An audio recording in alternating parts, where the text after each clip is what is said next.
it's fascinating to me how easily someone in one religion can find the fallacies and biases in another religion. I think that what's fascinating, you're razor sharp on your criticism of Islam here. Yeah, but what I find fascinating, Jeff, is that you recognize that with other religions, but you don't do it with your own. Because that may be the case. I'm just saying, and there's that confirmation bias coming up again. This is Apologetics Live. To answer your questions, your host from Striving for Eternity Ministries, Andrew Rappaport.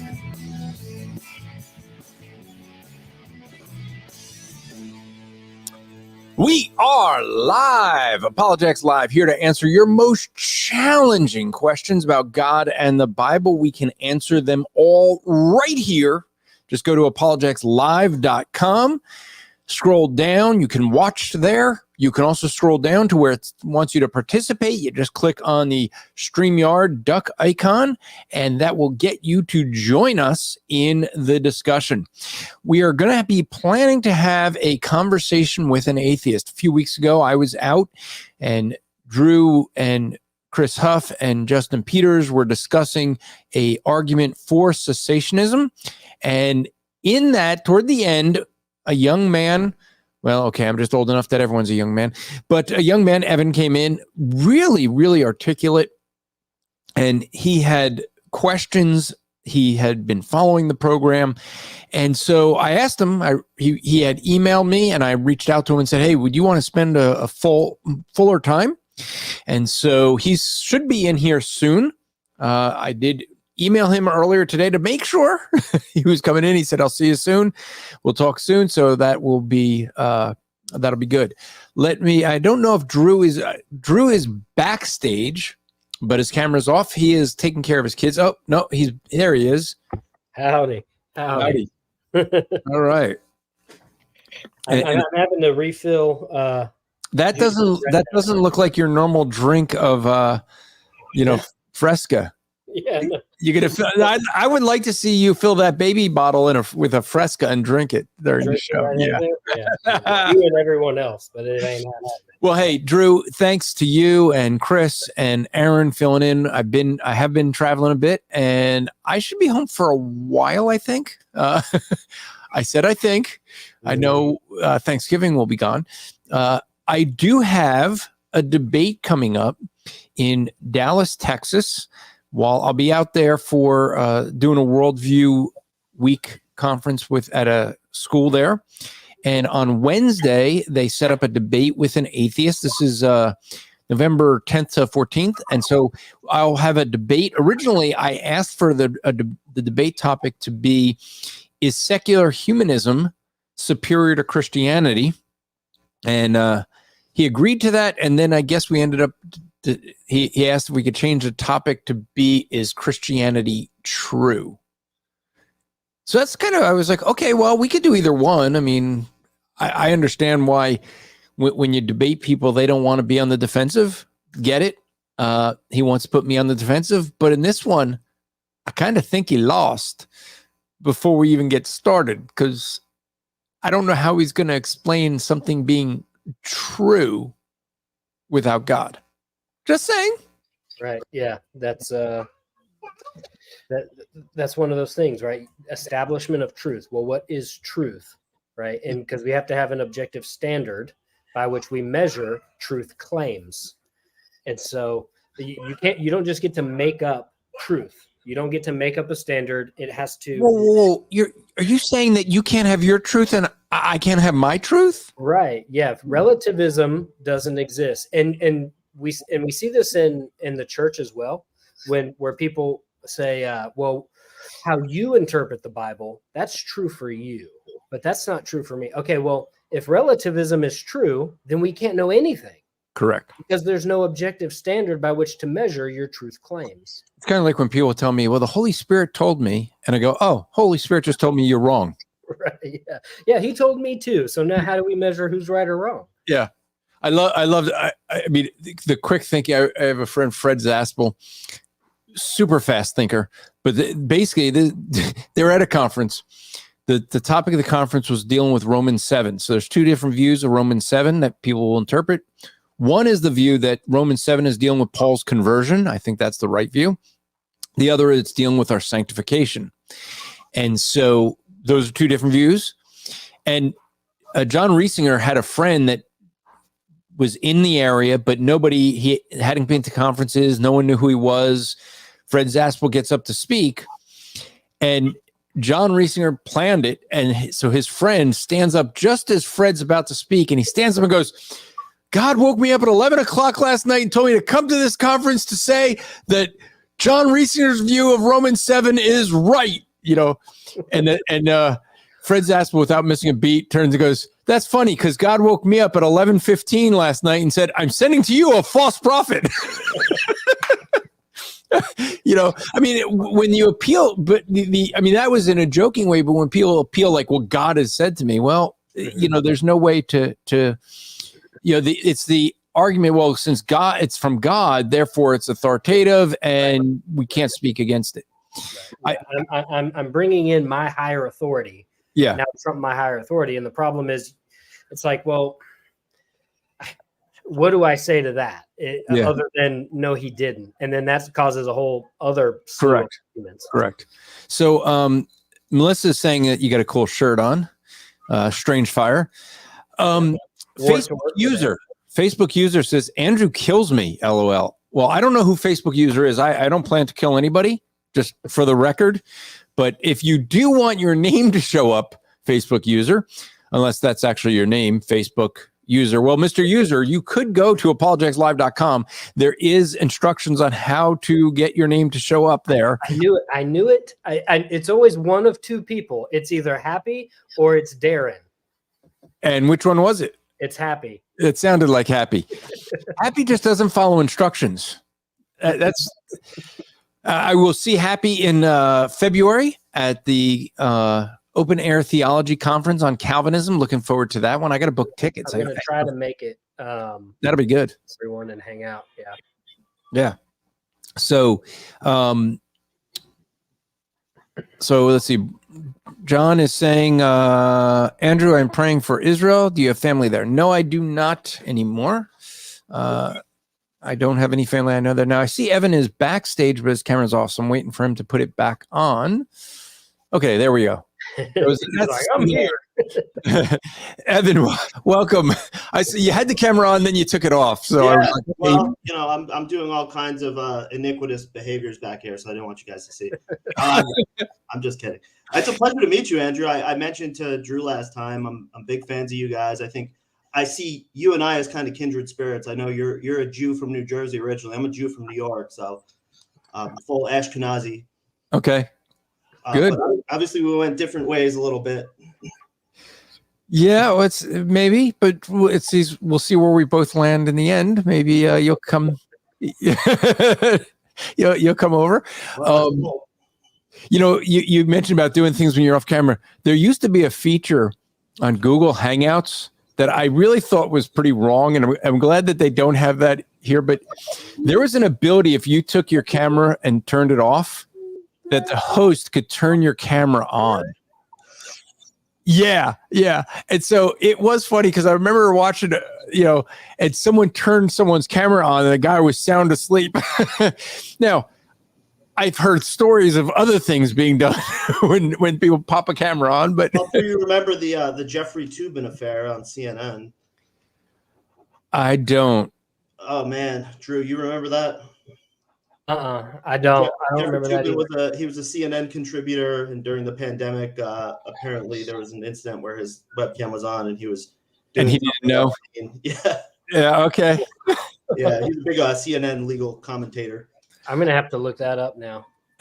Well, it became a verb. It kind of became a joke to Toobin, means to do something. Yeah. So. Okay. Well, so Evan, we wanted to give you the time tonight. I know that we got someone whose name is homophonic. So we'll at the top of the hour we'll bring him in and see what questions he has. But first, we wanted to, let me just say this, Evan.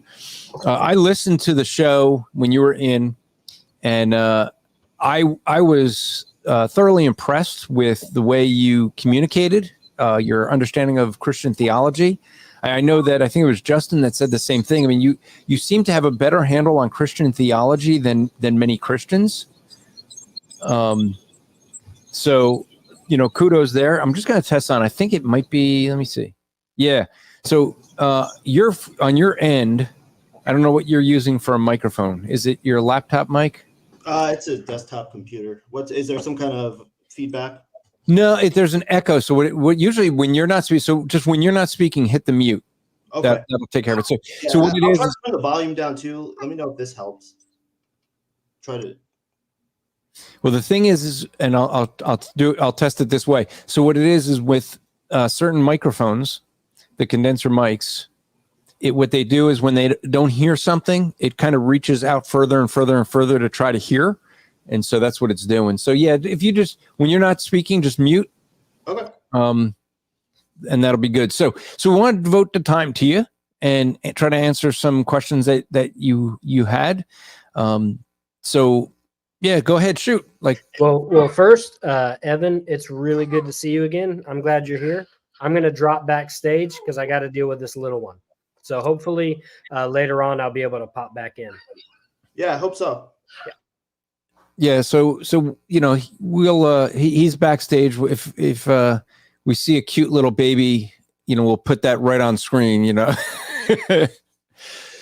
So Evan, yeah, you had some great questions. I knew you came in toward the end of the show and didn't have a lot of time to get all your questions answered. I don't know if 2 hours would still be enough, but yeah. So let's, what are some of the big questions you have? Let me start off by saying, well, I appreciated your critique of postmodernism at the beginning because I'm not a postmodernist, so I like what you said there. And yeah, I suspect we'll get to a fraction of my questions. I just want to say I'm absolutely honored by the fact that this is your last broadcast before Reformation Day, and I mentioned on the last broadcast that I'm a tremendous admirer of Martin Luther and of what the Reformation stands for, and so the fact that I'm on for the broadcast prior to that is something of an honor. I mean, it's not something I ever hear from atheists about the Reformation and its legacy. Certainly don't hear from Catholics. And I shockingly don't hear it that much from Protestant Christians as well about the intellectual and theological progenitors of your faith. And I know it's funny to hear from me, but I thought it was appropriate to say. So I just wanted to give a vindication of the Reformation, even though I obviously don't agree with its ideological and theological fruits. I can appreciate what it stands for, and I think we are all living in the shadow of Martin Luther in some sense, and far too few people appreciate that. Well, Martin Luther is actually in the shadow of John Huss, who's in the shadow of John Wycliffe. Sure, I mentioned that. Yeah, and I mentioned that last time, and in some sense, he's in the shadow of Peter Waldo, and you can go back to the proto-reformers several centuries. I mean, these ideas go back to really to Paul in some sense. I mean, there was Augustine Calvinism. Yeah. I mean, what really made the difference with Luther wasn't so much Luther as it was, Guggenheim. It was the printing press that made the difference. Yeah, and that's something that I've come across as I look at it. That I almost view it as a triumvirate. I mean, there's Luther. You have a man who has an ideological commitment to the point at which he's willing to die for it. But you also have a nascent printing press that had been around since about the 15th century with Gutenberg. Huss didn't have that a century prior, which is why it was a regional Reformation. So there's that. And then there's also political reasons, and this may go into a kind of Marxist materialist analysis that some of the defenders of Luther, like Frederick the Wise, may have not been committed to his theology, but they may have saw a benefit in the temporal realm for standing against Rome and being chief over their own realms. But as I read Luther, I mean, the term that comes to my mind, and it's sort of anachronistic, is populism.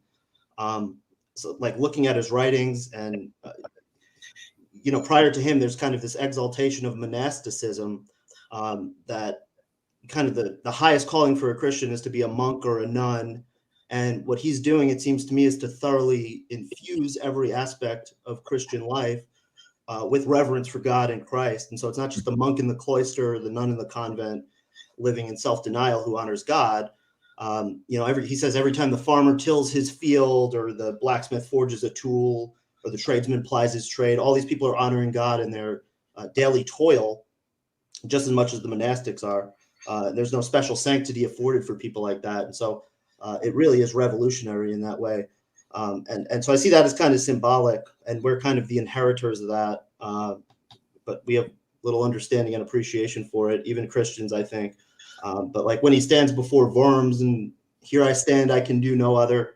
I think he's laying the groundwork for modern liberalism, small L liberalism, our sense of individual consciousness, and it's kind of maybe not a direct path, but I think a path from that to the scientific revolution, to the Enlightenment, to the American founding, and to the world in which we find ourselves, for better or worse, today.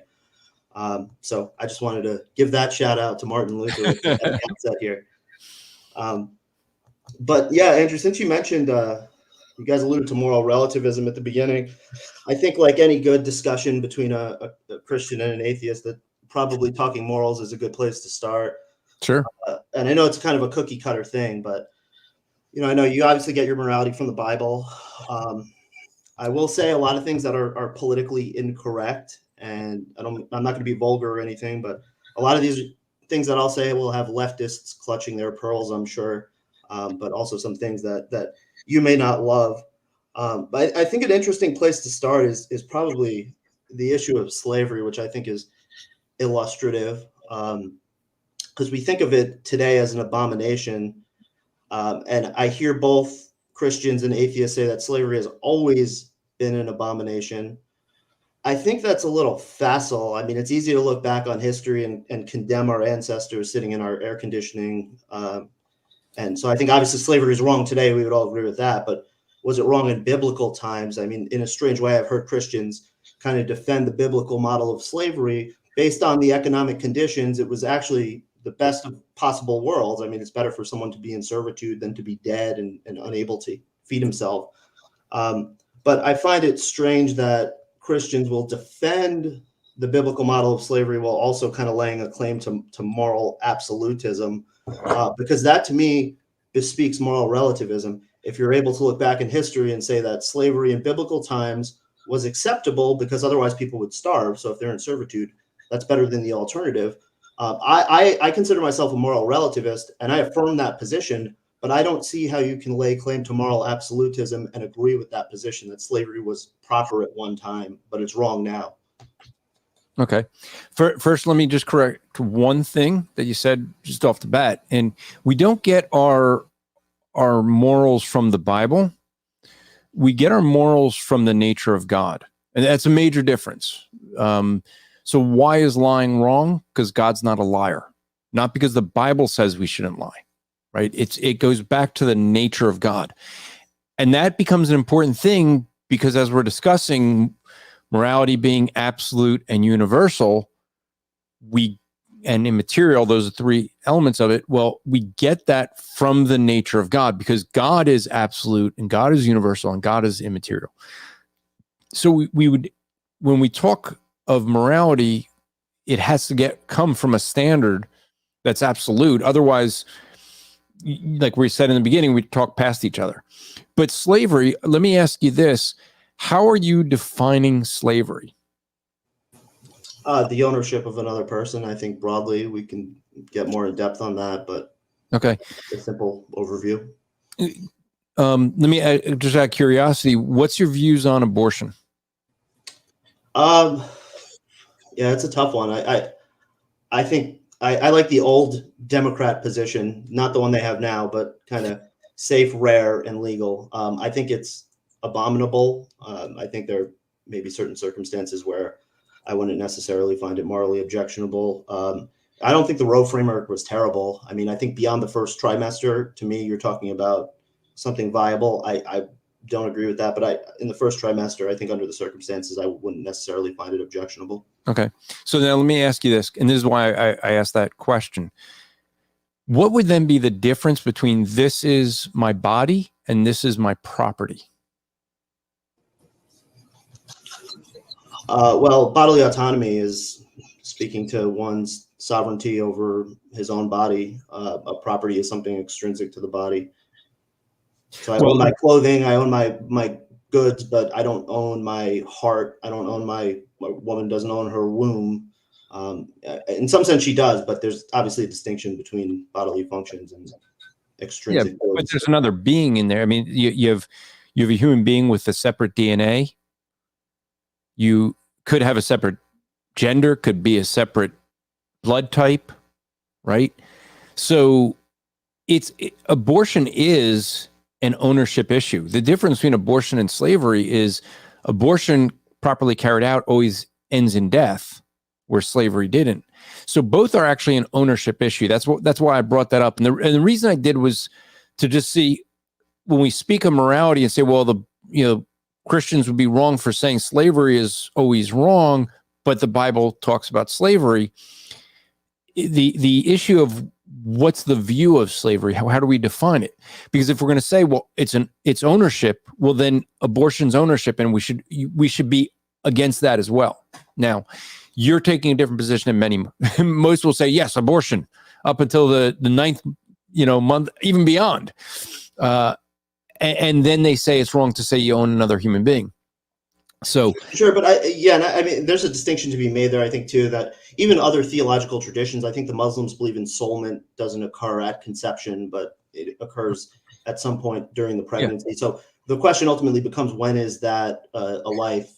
Well, when merits autonomy? Yeah, when does a spirit, the immaterial part of human beings, come into the body, right? And so this is kind of off topic from what you did, but I'll just try to answer this for folks.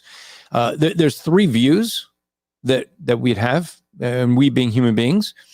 You either have the view that when creation began, God creates, and he created all the souls that were going to be created. This would be some modern Judaism would believe this, the more liberal Judaism, Mormonism, and others that believe that all the souls were created. They're up in heaven. They're just waiting to come down to be put into a body. The other view would be that God, at some point after conception or at conception, creates a spirit and puts it inside of the human body growing in the womb. Now, with that, if you hold to that one, you could argue, and some people try to, is to say, well, that happens at birth. So it's not a child, it's not a human, and it doesn't have an immaterial part of them until birth. And so the problem I see with that argument is based out of the Hebrew in Genesis 1, where it says there that God rested on the seventh day from bara, from creating out of nothing. And if he's creating a new soul, then he hasn't fully rested because he's still creating. And that's why I hold to the third view, that God must have, in creation, in the procreation of man and woman, created the process that would create a immaterial part of a human being. And that then would be at conception, right? And there's ways we could look in the Bible to say why, the Bible supports conception. But so those are the three views. Now, if you're an atheist and saying that there is no God, then you end up having to deny actually the immaterial part of man in the first place, because we're just chemical reactions. And that has a whole slew of other problems. So, but to the question of slavery. So you said you defined slavery as ownership, right? So when we look at the Bible's view of humans, they weren't treated as ownership. They weren't property. How would we argue that? Well, when you look in Leviticus, where it talks about the slave laws, you have a case where if I have a cattle and he comes onto your property, you keep him. I have a slave that comes onto your property, if my cattle goes onto your property, you return them. If my slave goes onto your property, you don't return them. And the reason for that is because the cattle is my property. So you return my property to me, but a human being is not. The other thing that most people will say against slavery is the fact that, the servitude, they're not paid, but in the Bible, they were paid a half day's wages. So the slavery much of slavery was, and the best illustration I have used to describe slavery is if you understand Japanese culture, like in the 80s, where you had companies that owned everything. So if you and I worked for a company, they buy our clothes, our house, pay for our education, our cars, utilities, food, everything's paid for by the company. And the idea behind that was so that we would have a desire to work hard for the company, because the better the company does, the better we do. Yeah, it's like it's a zaibatsu, I think you're talking about. But I mean, the distinction is that a slave doesn't have the opportunity to leave the servitude of his master, whereas a Japanese employee in a zaibatsu, in theory, does. In theory, right? Because if they do, they leave everything behind. Correct. Well, but so the distinction that you're making, I mean, you would obviously say that 19th century American chattel slavery was categorically wrong, right? Oh yeah, I would even say that Roman slavery in the time of Christ was wrong. Even though we see Paul writing, about slaves to obey their masters, accepting the culture that they're in. Not he didn't say overthrow it, but I mean, slavery is not new. Slavery has been around in every generation. I mean, we have it today. I mean, here's one of the things I find interesting is people who are often argue against slavery are also in favor of pornography. And the reason I find that interesting is because much of the pornography is dealing with slavery. It's human trafficking, people that are kidnapped, forced into that. Not all of it, but a lot of it. And people don't talk enough about that slavery, which is occurring today in America. America is the number one country with human trafficking. But when we look at that, that's a slavery. And so I'd be against both. But the slavery in the Bible, much of what it is an emphasis on the responsibility of the master to take care of someone else's needs, right?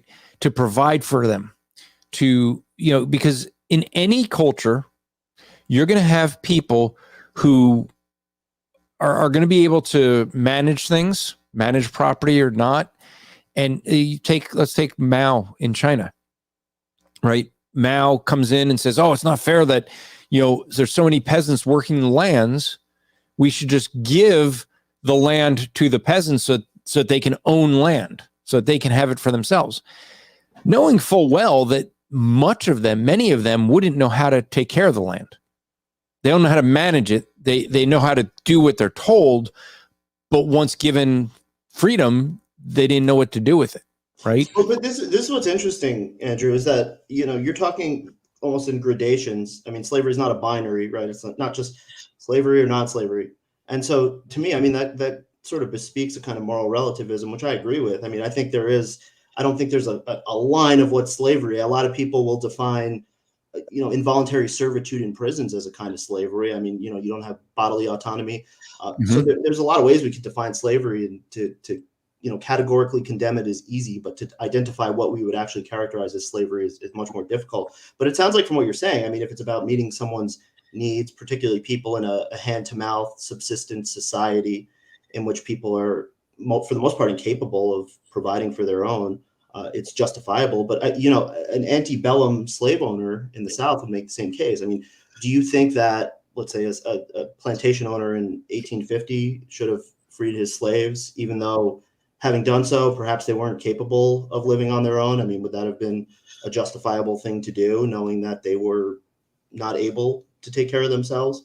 If servitude was, in a sense, a better condition for them in terms of their ability to survive. Yeah, because if he frees his slave, they just get, depending where they are, they just get captured and put back into slavery, especially if they're in the South. Have you ever read the book 12 Years a Slave? I saw the film. Okay, so I read the book. So maybe the film has it right or wrong. I don't know. They're not always as accurate from the book. But, one of the things he had said was he was kidnapped. He was from the North. He was born free. For folks who don't know the story, back when slavery was legal in the South, here's someone from, I believe, New York, but he played music. He went down to Washington, just on the border where slavery is legal and not legal, doing a concert with friends. I think most of them were white, but something happened. He wasn't feeling well. He ends up being kidnapped. He's trying to explain that he's free. He's not a slave. And they just start beating him, and they take him south to where now, as he gets into the deep South, like, there's nowhere for him to run. He can't argue. He can't make his case. Now, after 12 years, he was set free. Someone recognized him, or came to get him. But the point of it was that the first slave owner that he worked for, he said, if that was slavery, he wouldn't have thought it so bad. And what was it? You had a Christian man, and that unfortunately for him was not much of his tenure. He ended up doing very well under that man. But so in those conditions, did he have the freedom to go and do what he wanted? He did not be, in that sense. I always wondered what would happen if he would have just told that man that he really was free. And something interesting too. I know you've had some things to say about him, but Doug Wilson, he wrote a book about 20 years ago that was incredibly controversial about Southern slavery. And wait. Does he ever write something that's not controversial? I don't think he's capable of writing something that's not. But then this is kind of what I was saying, that I may say things that will make leftists bristle, but I think we get a cartoon depiction of even antebellum chattel slavery, in that it was just a parade of horribles. And their gradation, like you're saying, I mean, there were benevolent slave owners. I mean, the institution can be evil, but not every instantiation of it was correct. Horrific. And it's possible that some people better off in that condition. I mean, and that sounds like a horrific thing to say to our liberal Western minds, but that to me is self-evidently true. Yeah, I mean, look, what is it that they blamed DeSantis, but it was actually a black guy that wrote the curriculum in Florida that said that the slaves learned a trade. Right, and W.B. Du Bois wrote Up from Slavery, and the idea, I think the passage that was controversial in the DeSantis curriculum was something like, slaves learn a trade from slavery. I mean, this is the whole thesis of W.B. Du Bois, was that black people thrive despite slavery, not necessarily because of it, but despite it, yeah. I mean, the same thing about Jews. I mean, this is what we could say about Jews throughout history. Well, this is what we could say about prisons. I mean, the whole idea of prison reform, it's the idea that you get there and they teach you skills. Now, I think they've gotten away from that, but that was part of the argument, was teach people skills so when they get out, they would be more productive to the culture, Yeah.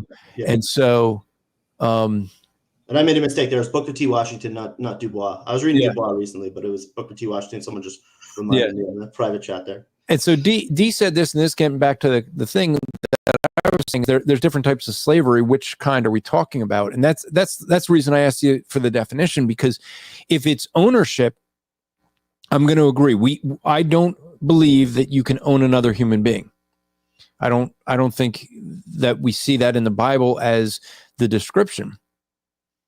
And so, what we see described in the Bible, slavery was generally the means of employment. I mean, you go through history, it's hard. I think it's hard for us as Americans to really grasp the way the rest of the world has lived through the centuries when you really think about it, because we have such freedoms that they never had, and we cannot conceive what it would be like to not have them. And so you always had cultures where you had a king or a group of people that are the elite and they're in charge. They're the nobles, and then the peasants. And you always have like the socialist Marxist groups that they'll say, oh, see, we're for the peasants. But when you actually see that played out, what happens? They just use the peasants so they can be the one. They use the peasants to replace the leader class with themselves, and then they start, oppressing the masses, that they were telling the masses, you're being oppressed and you need us. And then they become the oppressors. Yeah. Well, there's a natural human tendency towards that. I think you may call it total depravity. I would. Yeah. Well, that sort of circles back to what I was talking about with Luther. I think Luther, in his kind of as a proto-populist, was speaking to the plight of the common man, and the idea of individual consciousness, even among the peasantry. But I would like to, and we'll certainly come back to slavery, I suspect, but transitioning to something on a related note, I think there are passages in the Old Testament in particular, and you know the passages, 1 Samuel 15:3, Numbers 31, the extermination of the Amalekites and the Midianites, I think, in those two passages that speak of exterminating men, women, and children, and those kinds of things. I've read Paul Copan on this. I think he's probably one of the most prominent modern authors who speaks about this in defense of it. I'm not really convinced by what he says. I understand, and again, I'm coming at this from a perspective of moral relativism, that a lot of, like, when you see, oh, we take the women, well, what's the alternative? I mean, if you exterminate all the men in combat, what do you leave the women to fend for themselves? And so there's a sense in which Israel is being benevolent by, requiring the women to be married to men. And so they're not, it's not a campaign of genocide necessarily. And under the circumstances, you can't in the ancient world operate a prison camp with modern amenities. I mean, it's not there's no capability for that. There's no capacity for it in that society. And so, as a moral relativist, I look at that and I say, I can't, it's a fine line to say I justify that, but I understand under the circumstances in the ancient world, these practices make some kind of sense. It's easy to sit here and condemn them, but an ancient army can't just capture thousands of, men who are against your people and just put them in a prison camp and look over them and treat them, like more than that, it's not just that you're going to put them in a prison camp. How are you going to assimilate them in? Because when you think of America was called a melting pot, right? The whole idea was that people would come to America, assimilate to the American culture. I mean, that's changing now because everyone wants to come in but not change their culture. But the idea is you would assimilate to the one culture.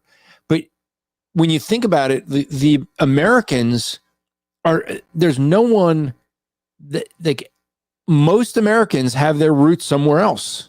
For me, Russia and Romania. And so that everybody came to America. Now there's Native Americans and they, date back further, but eventually they at one point came from somewhere else. So the whole idea is we have a different mindset. We can't understand these cultures where being whatever tribe they are is everything, right? So you kill all the men. That the whole idea and this isn't only with Israel. I mean, many countries would do it to wipe out their enemies. Just you'd kill them all off so that they don't uprise and come back, because there's always there's always I mean, that's why in Israel they had certain areas, in each of the towns where if you killed someone by accident, you could flee to for protection. The idea was that, okay, the accidents happen, but what's the whole thing with it is if you leave the town, whoever's the next of kin can kill you. And that was the rule. So you had to stay in that, in that town until the high priest died. That offered you the protection. But the idea there is that the knowledge that people will take revenge, right? Certainly. But so let me ask you this, Andrew. Would you agree with this statement that the campaigns undertaken by, I think it was Joshua, well, I guess it was Samuel in 1 Samuel 15:3, Numbers 31 against the Midianites, that those were justifiable then, but analogous sorts of campaigns would not be justifiable today? Well, one distinction that I think that I would make is that when we look at the Bible, often we see God sending prophets, sending warning messages to these countries, before wiping them out. And so there is a difference there that we don't have today. We don't have God sending warnings. Even with when you mentioned Joshua, I know you're in Samuel, but you mentioned Joshua, and even there, I mean, what happened? They knew the God of Israel. They knew it happened when the waters parted and they went through dry land. And that's why Rahab, I mean, she even says it, like they come to town and she sees the spot and she says, like, okay, I know what your God's going to do. So there was warnings given. And so Israel in this case was used as God's arm of judgment on these people. Now, there was a time that, guess what? Israel was under God's judgment by Babylon and Assyria. So God used Assyria to come and wipe out Jewish people. I never hear anybody complain about that when God uses them to wipe out whole Jewish populations and move them all over the world. Yeah, right? well, this is kind of goes to another topic. We're kind of meandering, so I apologize. No, that's hey. I said we want to try to answer your questions. So yeah, and I like the natural flow of it. But yeah, no, reading Amos 4. I don't know if you ever read Amos 4. It's rather brutal. I've never read that. I mean, I've read the entire Bible cover to cover. Well, I know you have. I don't know if you recall. It's where God says, "I gave you cleanness of teeth." He's talking about all the curses that he visited upon the Israeli people. And I think a lot of Christians today shy away from the idea that natural disasters or man-made disasters are because of God's curse. I think most Christians say are uncomfortable saying that, but it's quite clear reading the scriptures. When I bring up Amos 4, there's other passages that are analogous to that clearly speak to God visiting these things upon people for their misdeeds. Yeah, I mean, it's because of the curse that, it goes back to Adam and what he did in the garden that we're suffering all these natural disasters. We see that in Romans chapter 8, where it says the entire universe is groaning. So the entire universe is feeling the effects of sin entering into God's creation. So in one sense, is God behind that? Well, obviously, yeah, because he allows it to happen. But it is because of sin. So yeah, I don't have a problem saying that. But you wouldn't identify discrete modern events and disasters and attribute them to the wrath of God. I would attribute them to the sin entering into the universe, right? It's the effect of sin, the curse of sin. That's just naturally that's now the natural state, is that there's going to be these disasters. Okay, and that includes, because I know I'm familiar with the theodicies, and it's always a difficult one to address natural evil. I mean, it's easy to attribute man's evil, but it's a little bit more difficult to understand why God would visit an earthquake or a tsunami upon a place. Yeah, and so let's think about this for a second. Take a step back, right? Because you made a distinction for people to pick up, and the human evil versus natural evil. Humans have an ability that God gives us to make choices, and therefore we can make good and bad choices. We have an immaterial part of us that has a morality. Nature doesn't have that. Nature's not doing something evil. It's just happening, right? And that would be the difference. When an earthquake happens, what is it that we say makes it evil? It's the effect on us, right? And so if there was no God, it wouldn't be evil. Because evil, there wouldn't be such a thing as evil. It's just you have chemical reactions that occur.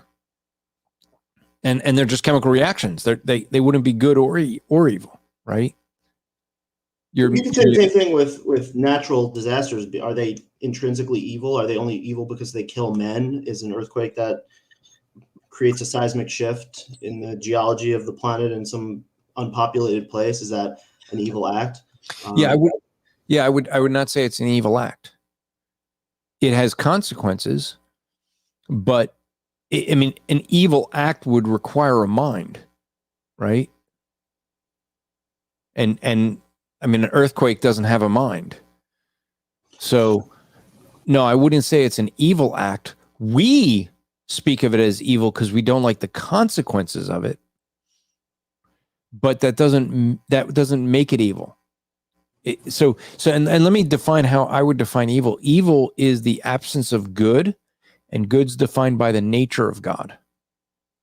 So nature is working within the way God created it, and after the curse, the effects of it, but it's not making choices in that.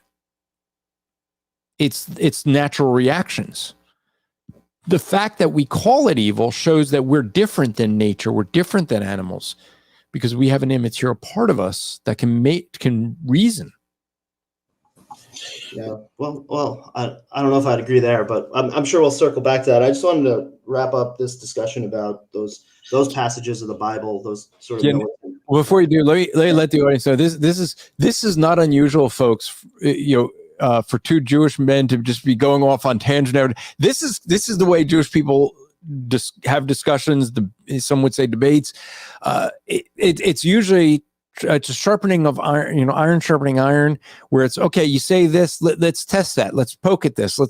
Because what's good with it is it just helps each of us in our thinking and our processing and the development of arguments. So what may seem like meandering is actually not unusual, probably for either one of us.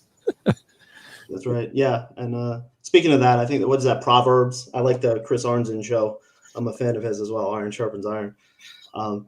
But on those passages, I don't know if you've read Copan. He has a book, I think it is God, a Moral Monster, that I've read. Yeah, I have not. I have it. I have not read it.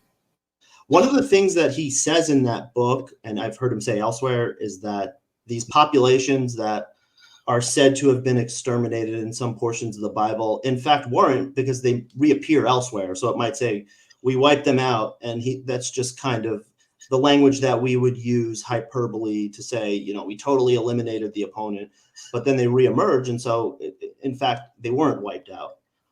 And to me, I find that to be interesting. I understand where the justification is coming from, that he doesn't want to say, well, God commanded genocide. He's saying, well, God was using hyperbole, but doesn't that strike you as the language of men? I mean, does it strike you that a God would use that sort of language, or that a man would use that sort of language, that we completely kick their butts, to use a clean expression? Well, is he speaking to men? Well, the scriptures are, what is it, 2 Timothy 3:16? All the scriptures are for teaching.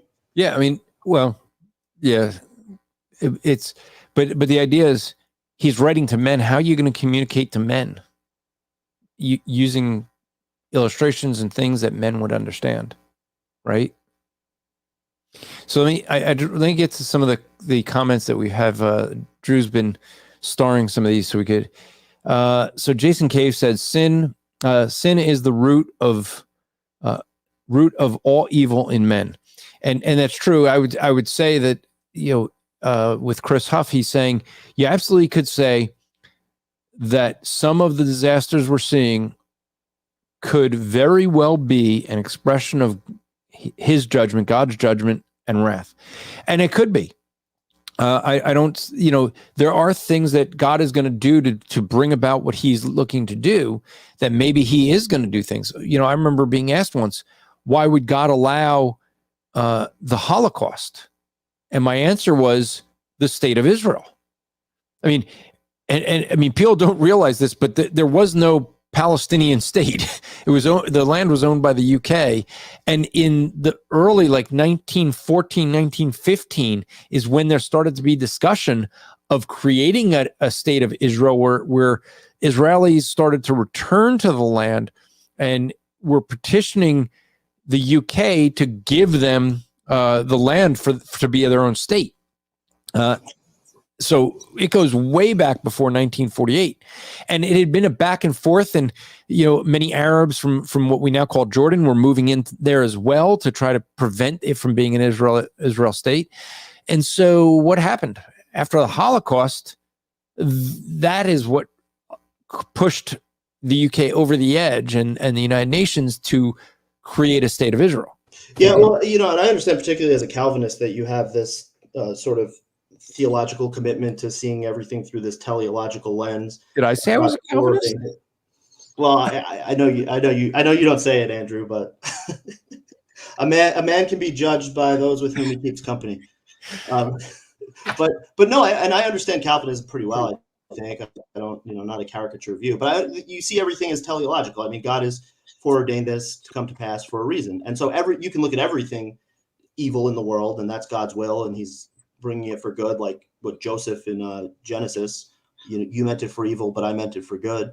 And so in some sense, you can read everything like that. It's a tough pill for me to swallow to say that that genocide was necessary to precipitate. I mean, particularly in this context, to precipitate the Jewish return to Israel was already underway.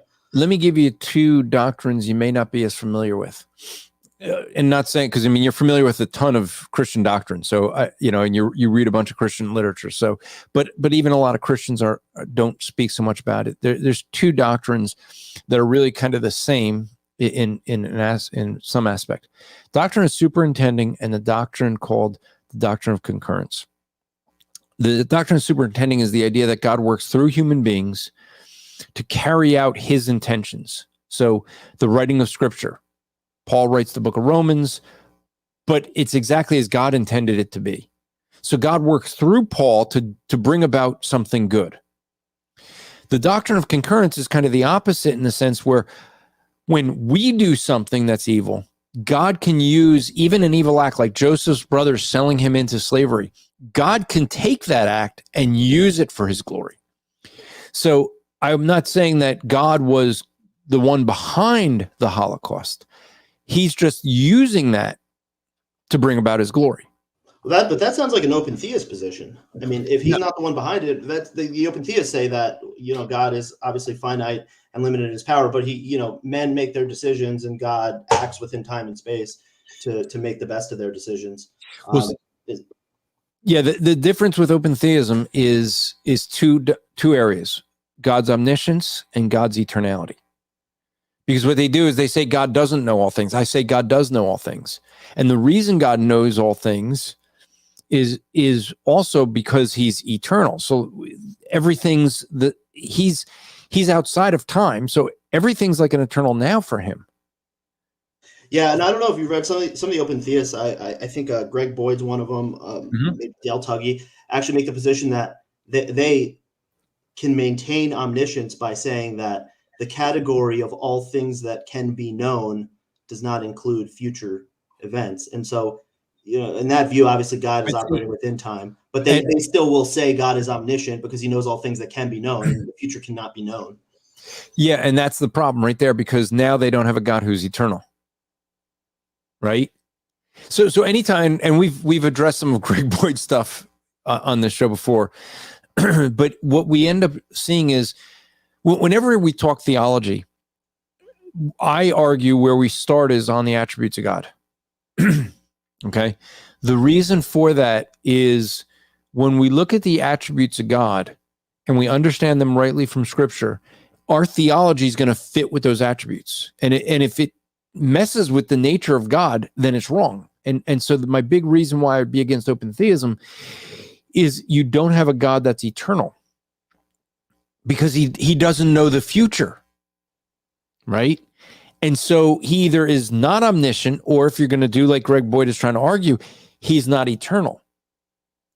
They're messing with one of the two, and they kind of have no choice but to mess with one of the two. Well, they would say you're messing with omnibenevolence.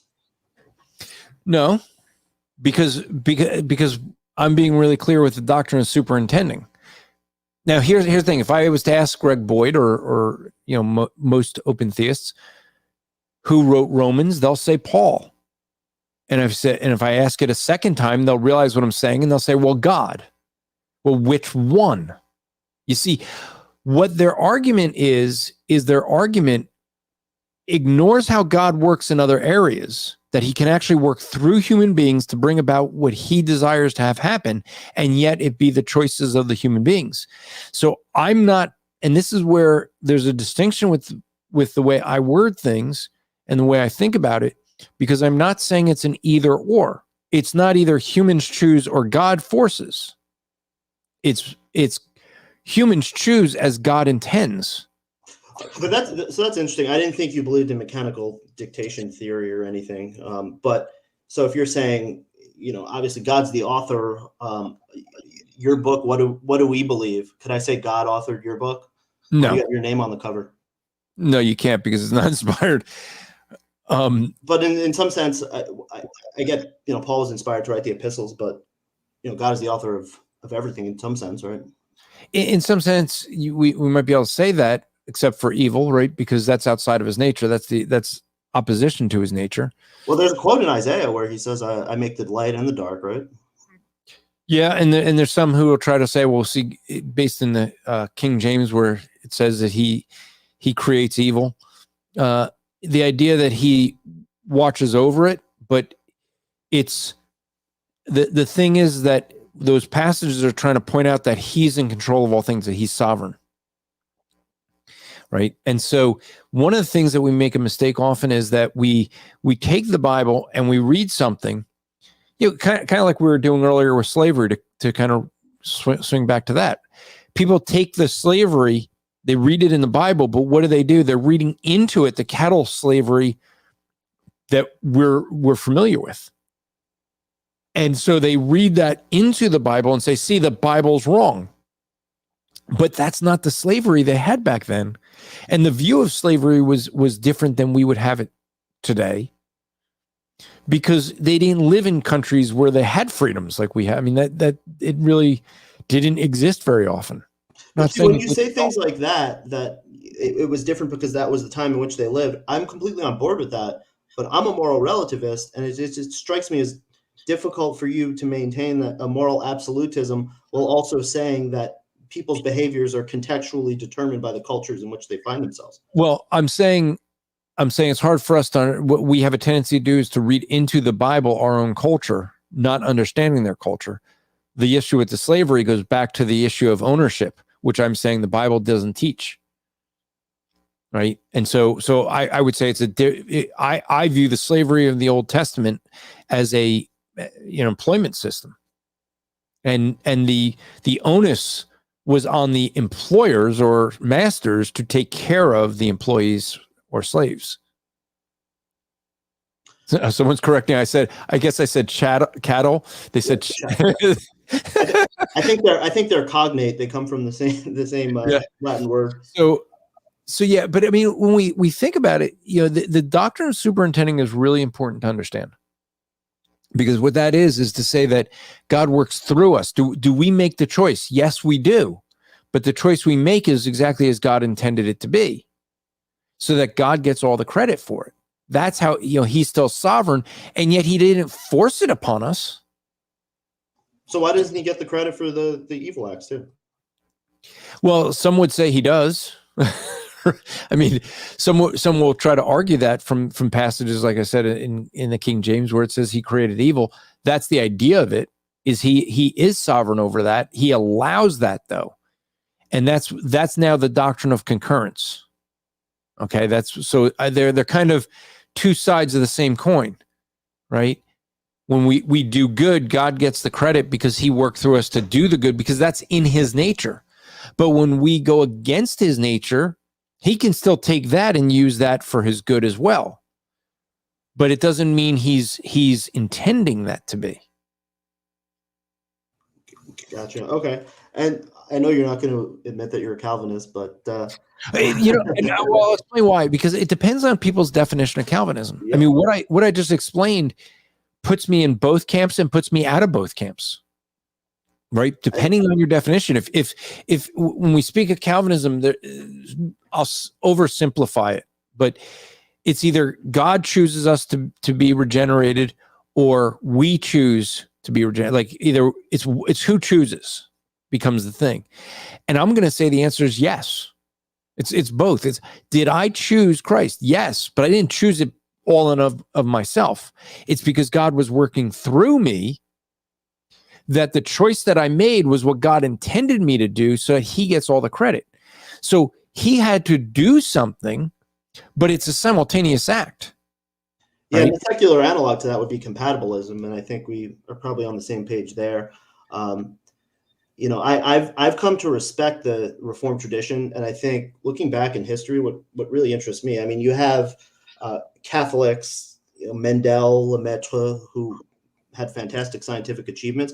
I don't know if you're familiar with Max Weber, kind of the father of sociology. He authored this book in the early 20th century called The Protestant Work Ethic. And it's become a kind of an idea. It's like politically incorrect now, but caught on in the early 20th century. And it could more accurately be called the Calvinist work ethic. And I think the idea, and it makes a lot of sense to me, is that if you think that your actions are in some sense determined through a theological lens, I think that affects your behavior in a really pro-social way. Because on a Catholic view, for example, there's sort of like a divine scoreboard, right? I could do a good deed, but then I can maybe sin later, and then I can atone for it. But on a Reformed view, if you sin, that's a reflection that you're possibly a reprobate. And so I think it compels people, and this is what Weber was getting at, is that believing in that, I think, compels people to act in a way to show that they're approved. I know I love Justin Peters' Didache podcast, and his intro says, we're studying the scriptures to show that we're approved. And so you're not seeing yourself as the author of your actions, but you're seeing your actions as a reflection of your ultimate destiny. And I think that's powerful. I think that really does compel Protestant Christians and Calvinists in particular to act in more moral ways. Yeah, and I'm trying to look up. I was trying to look something up for you, and then Mozilla's like Firefox accounts are like, I'm not even using Firefox, so I don't know what this is doing. But the thing that I was trying to look up, is there was an article that where they did several studies. To your exact point, they took people and that truly believed there is no God, they're secular humanists, and they took people that were religious, and they examined their work ethics, and their conclusion, even though they were not religious, their conclusion was that believing in an afterlife is important for society. They actually said, and I wanted to look up the conclusion because it basically, I'm going to have to paraphrase it, but it was something like, we know God doesn't exist, but for society's sake, basically, we have to pretend. Because what they noticed was, if you really don't believe there's an afterlife, if you don't believe you're accountable to God, people will lie, they'll cheat, they'll steal, they do whatever they can get away with. But when people believe that they're accountable to a God, that there is an afterlife, then they act differently because they know they're accountable. And so the conclusion was, and this is why when I do debate people on the topic, and this is why I always ask people for the topic of, secular humanism is superior to Christianity, because, it's one where that study shows it's not true. Now Drew's backstage saying he's got a question, but he knows how to put himself in here. I don't want to be rude and just interrupt, and Yeah, I mean, I wouldn't want to be rude and just push you backstage. Oh. Oh darn! But it's funny because I keep taking. I got my cessationist mug here. Oh, nice. Red, quit! I keep taking the baby into the playroom, and he keeps getting up and running back in here. But yeah, so I do have a question for Evan on the terms of moral relativism. So when you say moral relativism, are you talking about the idea that in some instances certain things are okay, right? And it depends on kind of the society, maybe the society we're in, the culture we're in. So like talking about slavery, right? It's bad in antebellum slavery, South, in the antebellum South, but in terms of some other stipulation where that, this is a person's only option for survival, that would be okay, right? And so there could be many aspects, right? Society, if society says, well, this is a good thing, then it's okay, right? Is that kind of, in terms of relativism, things one place might find as morally atrocious and then another society might find as perfectly acceptable? I think that characterization you just made, yes. I think earlier what it sounded like you were talking about was utilitarianism, the idea that something could be good because it bears good fruit. And it may not be, versus deontological ethics, where something is categorically evil. Even, the trolley problem, it's always wrong to kill someone, even if it could save 20 people. That's distinctive. But yes, I think, that it goes to culture. And I think there are some, in my view, much of this is intrinsic. It's the product of evolution, much of our morality, but there is a wide variation, and you just have to look through history and look across cultures, even today, although the world is much more homogenized today than it was in past centuries, to see that people have very different values, and a lot of things that we take for granted as being right and proper and moral are not the case everywhere, and certainly have not been the case historically. Okay, yeah, because I mean, you kind of touched on it there, but as far as what I think your view would be to my question is, when we get into terms of, right, the Holocaust, right, where the German society said exterminating Jews is a good and moral thing, but yet we would look at that and we would say absolutely not. That is atrocious. That is a wicked evil that must be eradicated, not the people.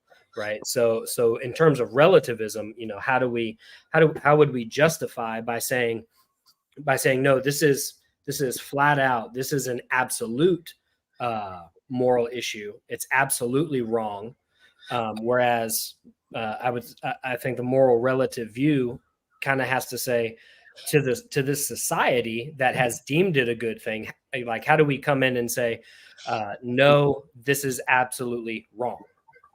Well, it can be right in that society, but nevertheless, it may be merited for us to impose it. I mean, I'm not saying that that moral superiority doesn't exist. I'm just saying, my commitment is just to the statement that certain groups of people think that things that we find morally abhorrent are not. And so in that society, I think all my commitment to relativism would be to say that, yes, there are in fact people in Germany who thought that that was the good thing to do. I think we can come to a commitment to basic humanity and respect for human dignity and individual rights without invoking a God. And I think that's really been the story of the past couple of centuries. And I think we're right to do that and impose that on other people, even if we don't appeal to a God. And even if it's right in that society, we can still recognize that it's immoral, broadly speaking, based on human experience. And that's been true historically too, Drew. I mean, that's been true throughout Christian history. I mean, and Andrew was saying earlier, most people are ignorant of the societies in which people lived centuries ago. I mean, if you read about the 30 Years' War, you read about the sack of Magdeburg and what the Catholic League did to Protestants in that city in 1631. I mean, you just go back through history and it's just atrocity after atrocity. And it seems irrelevant whether or not those societies had a commitment to a theology. I mean, a lot of Christians bring up, well, the 20th century was the bloodiest century. The 20th century was the bloodiest century because of the technology that was brought to bear. But I mean, if the Saracens in the 11th century had access to nuclear bombs, they wouldn't have said that these were wrong to use. In fact, they may have been more adamant about using them against their opponents. So I don't think the straying from theological commitments has made people less moral in any sense. Okay. Yeah, and also, I mean, the fact is, there's more people now. So it's going to affect it too, right? Well, so that does kind of lead into another thing that you said about morality being something that has come about through evolution, right? You believe that we can grow more moral as we evolve as a society. And so it kind of made me think about what's known as information theory. And Jason Lyle has discussed information theory, where you have an organism that has information, right? But that information has to come from somewhere. And what we don't see is we don't see organisms that add new information. We see organisms lose information, which is how we get different breeds of dogs or different types of cats. They're losing information, but they're not gaining information. So if morality has come about through evolution, how are we gaining that information if we never see instances where organisms gain information? A couple thoughts on that. The first one is that there are primitive moral systems that can be seen in lesser apes. I mean, this has been observed in chimpanzees, that there is kind of a proto-morality among them and other mammals. But the other point being, and I think this is actually gets to an interesting point, because I think sometimes evolution is caricatured, and I hear Christians say this a lot, is that, well, how can you be moral if it's just survival of the fittest? You're just doing everything you can to maximize your own survival. How can you develop a moral system? And I think there's this misunderstanding that evolution is only individually functional, whereas evolution operates in a collective sense, where it comes to benefit a group of organisms to cooperate And so they develop a tendency to cooperate because the ones that are unable to will die out. And so that's what I see in the history of the development of primates. In terms of information theory, I mean, that's a little bit beyond my expertise. But Yeah, mine too, which is why I referenced Dr. Lyle.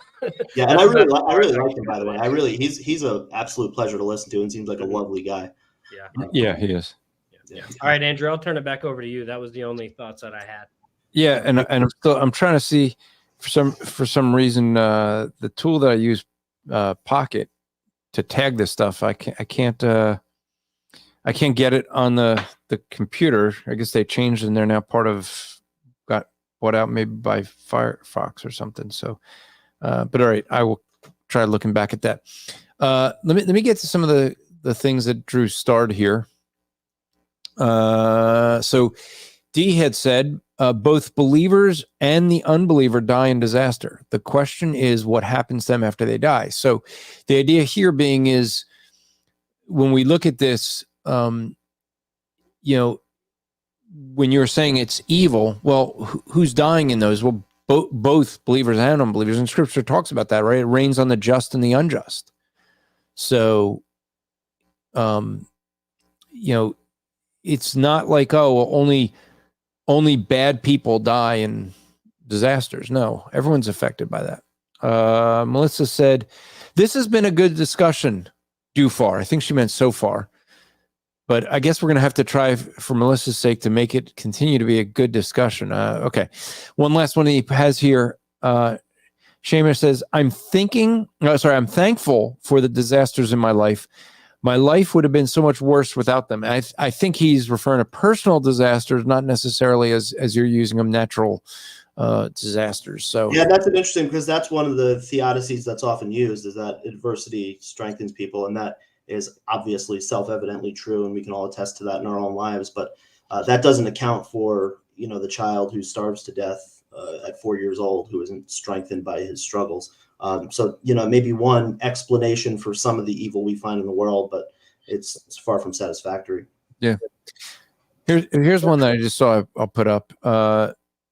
Was lost but now found. Says it's a different slavery. They forgave debt and released the slaves after the 7th year, and that's true. That's part of the issue there. Now, with that, is that the Jubilee? Yeah, that'd be the Jubilee. And there's a distinction there, though, is that God gave rules for that, for the Hebrews toward other Hebrews. Okay. If they took over a country, they took over a land, and in warfare killed off all the men, they take the women, they're not allowed to release them, because in that culture, the women would have no means of caring for themselves. So they had a responsibility to, for that person's entire life to take care of them. And so there is a distinction being made between I just want to be careful for folks who would be like, oh, well, see, it's not the same slavery because they were all freed after the 7th year. No, they weren't all freed. Some would have to remain in that state for their care. And so again, it gets back to the issue of the responsibility of the owner, not the work of the slave. So there's a difference. Andrew, I don't know if you've used this before, but I hear Christians commonly cite Galatians 3:28, I believe, which is before Christ. There is neither slave nor free. And I think this is an iron sharpens iron moment. I think that's a terrible verse to use, because Paul also says there's neither male nor female. So if you're saying that verse speaks to the immorality of slavery, then you also would have to say that it speaks to the immorality of a gender binary. And I don't think that's what you want to say. I think if you read all of Galatians 3, he's talking about salvation. Correct. Yeah. So again, we're faced with the fact that you're understanding the Bible better than many Christians. So I mean, there's many that maybe should be put to shame that you're understanding what so clearly what people misuse.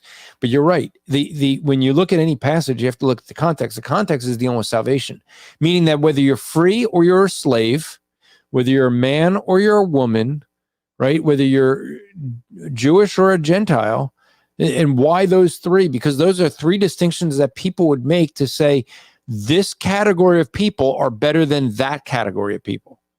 Men are better than women. That's what they believed in that society. And throughout time, we've seen that belief system. Free is better than slave. Jews are better than Greeks. It's the whole idea is there isn't one better than the other. We all come to Christ the same way. Yeah, and that's something I do love about the gospel is this kind of, again, we don't contextualize this historically, but it really was quite radical, the claims that it was making in the first century milieu. And I think that's really something to be appreciated. So, yeah, we can get to something else here. I have a lot to talk to you about, of course. Well, hey, you can always come back, right? Yeah, I know, and I'll be glad to. I hope we can make this a regular thing. Last time I talked a little bit about Christology because I am fascinated by that. And actually, you know what? This gets to something interesting, Andrew, is that my understanding is that you think the laws of logic come from the mind of God, right? The nature of God. Okay, and do you think that's true of the law of identity? Well, that's would be one of the laws of logic. Do you see why that might be an issue if you believe in the Trinity? Not sure how. Because the Trinity, I mean, and you've seen the diagrams where it says God is the Father, God is the Son, but the Son is not the Father. And so the law of identity says that an object is itself, it's not itself. And so if something is one thing, it can't also be something else. And so it seems to me that the law of identity is violated by the Trinity. Okay. Well, if you were to say, if you're applying it both to either to persons, to personhood versus beinghood, then yeah, you'd have an issue. But that's the whole distinction, right? It's an apples to oranges. You have three persons in one being, not three beings, right? Or one person. So when you have that, if you're going to look at the diagram is defining the personhood. And their identity is Godhood. And yet they do have, their own distinct personhood. So help me understand the operation of how the laws of logic are a reflection of God. How is love, non-contradiction, excluded middle? How are those a reflection of God's being? Well, how are those or in light of the identity? Well, identity too, but all three of them. I mean, how are all three of them reflective of God? Okay, well, the easiest would be, non-contradiction would be that God doesn't contradict himself, right? The law of the excluded middle, is just if God says something, that's true. So there wouldn't be a third option in that case. He's not giving an either or. He just says this is, right? But the identity one, that is the Father identifies as the Father. He doesn't identify as the Son. And that's what that diagram is trying to point out. So I'm not sure if I'm illustrating it or explaining it well, but I don't see a distinction there because you have three separate persons who identify as their own person. And I think what you're trying to say, and correct me if I'm wrong, I think what you're trying to say is because you have three persons that also identify as one God, that there's an identity crisis there. Well, I wouldn't necessarily call it an identity crisis. I mean, I understand the distinction on the Trinity. It's difficult for me to see that when you say the personhood versus being distinction, notwithstanding, when you say it's a reflection of God's identity. I mean, and the Trinity in itself is distinctive of Christianity. Jews, Muslims don't believe in that, and so I would think that if the laws of logic are reflective of the nature of God, that we would see some kind of reflection of the Trinity in the laws of logic, and I don't see where that exists. Well, I'm just thinking with what you had said. So the Trinity, I would argue, is a Jewish concept, but not of rabbinic Judaism. I would say biblical Judaism would have had the concept not fleshed out like we do today, But then again, even the disciples didn't have it fleshed out like we do today. Okay. The Trinity is a solution to a problem. The problem is that when we look through both Old and New Testament, we see three persons who have the names of deity, do the works of deity, have the attributes of deity, and yet they're separate and distinct from each other. So how do we describe that? It took great men of God who sat and thought about it, and really what it took was, and most of our theology does come from this, is it took someone to say something that wasn't true, right? You needed a heretic to force people to address the issues and think of how do we answer this? How do we look at what Scripture says and provide a solution to this? And that's why our theology continues to be more and more precise. It shouldn't change, just become more and more precise. And that's what I think the Trinity is. I think it's just a more precise view of who God is. Yeah, no, and on that point, it's I think a lot of people don't know this, but Augustine formulated his doctrines of grace, or what you could call the Augustinian Calvinism, which obviously is a little anachronistic, but he kind of came up with the same ideas. I think Calvin in the Institutes quotes Augustine on like every other page or something. But Augustine formulated his doctrines in response to Pelagius.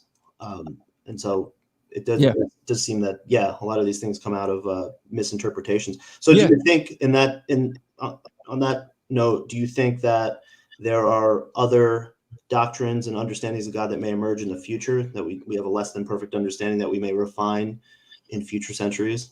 So I was going to disagree until you said refine. So it's not that we'll discover. I don't think there's anything new under the sun. I don't think we're going to discover. I think that we're going to refine things and become more and more precise. And I'll also say that with that precision, we're going to be wrong. I mean, the more precise we try to be, the more error that can creep in. And so, because we are human, and we're taking God's word, and there's certain elements where, and we've discussed this even here tonight, Evan, the fact that what people tend to do is they take a passage and they don't put it in its cultural context. They don't put it in its grammatical context. They don't put it in its historical context. They don't do that. And then they read it with a 21st century mindset. And then they come to wrong conclusions. This is why I hold to the view of interpretation the way I do, that we're going to interpret every passage of the Bible using the same rules of hermeneutics. Now, that those rules do kind of change as it does with if you're reading Shakespeare versus the New York Times, they're both literature, but you're going to use different rules to those because there's a different genre. And so each genre does have its own set of rules.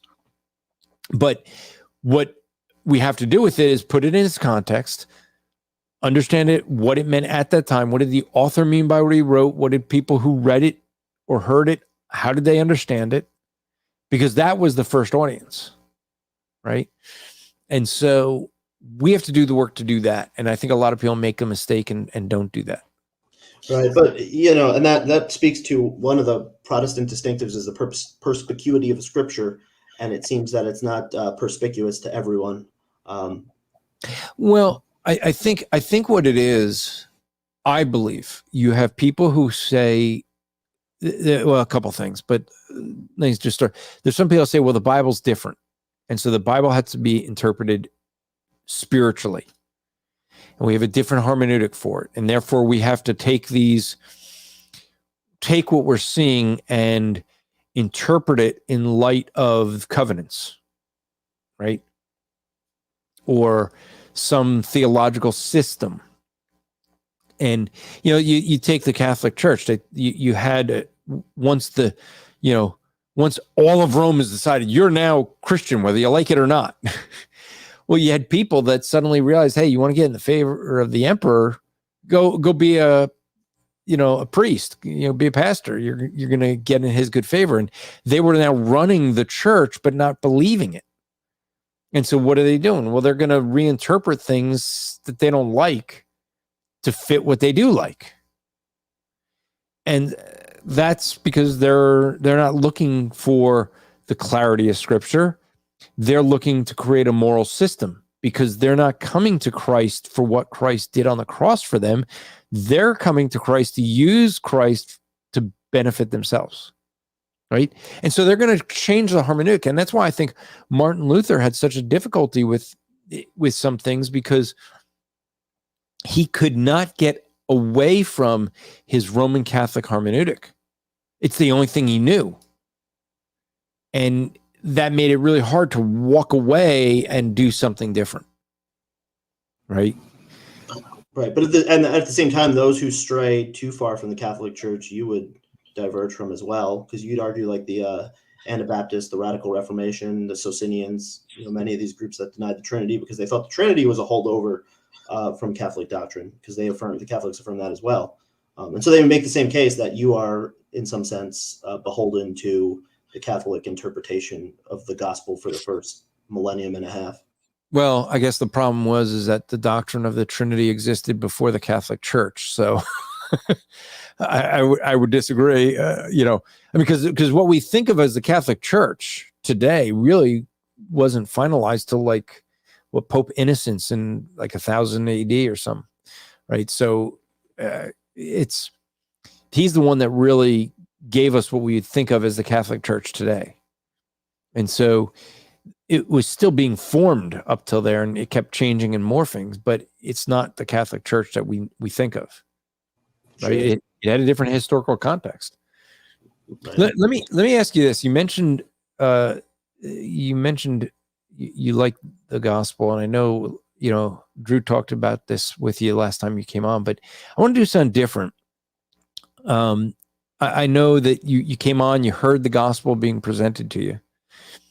I would like to see if you could explain what the Christian gospel message is, because you seem to have a really good understanding of Christianity, obviously well read, and this is obviously the most important issue, for us to discuss, and I want to see how you would explain the Christian gospel.